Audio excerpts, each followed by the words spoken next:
When you use Attributor, essentially the commands rely on a set of configuration files.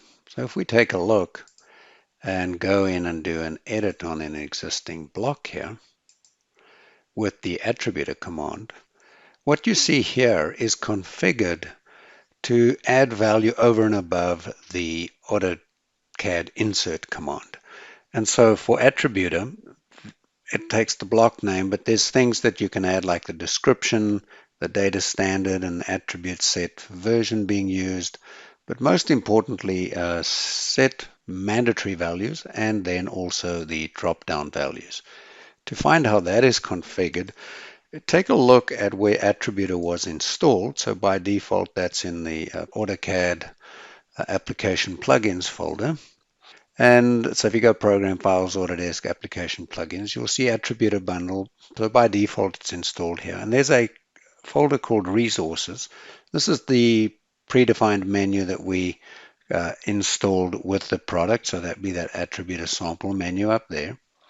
And these are predefined or, blocks, sample blocks that we provided. They're attributed blocks. But the important part is these two files. So this has been added to your search path. And so normally you'd install these blocks wherever you have your AutoCAD blocks, your attributor blocks, and then include these two files within that path. And if you just set that path first in the search path, it'll find them instead of these ones. But by default, it will go here.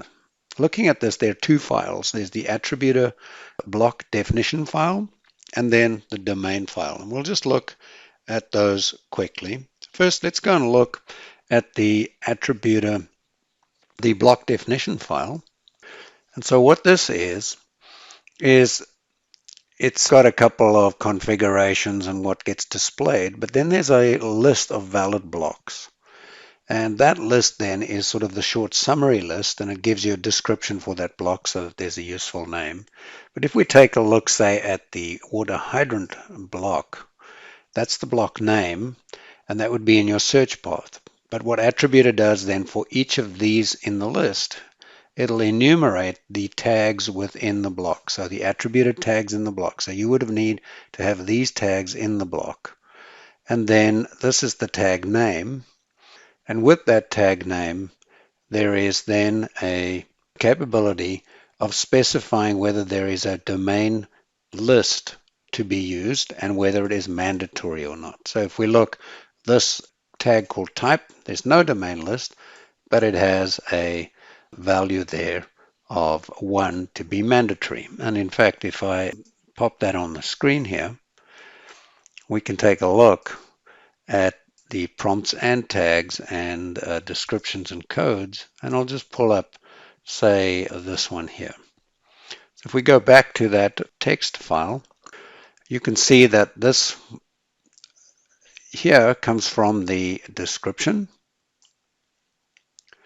And I'm going to look at the backflow. So if I go to the name of this block here and I go and look at the block, here we get the block name and each of these. So this one's mandatory. So the one here for device type is mandatory, and this is the value list. And so that's in a separate text file that whatever you put in there, we just use LU for lookup because actually it store those in a database and pull that out as a text file. So let's go and look how that works. So to put then a drop-down list, so this drop-down list you see here, you'd put that in the other text file, the OS domain text file. And if we look at that here in the domain file, if we go and look at this block, the water backflow point, there's a lookup called device type. And so here, this is referencing the device type.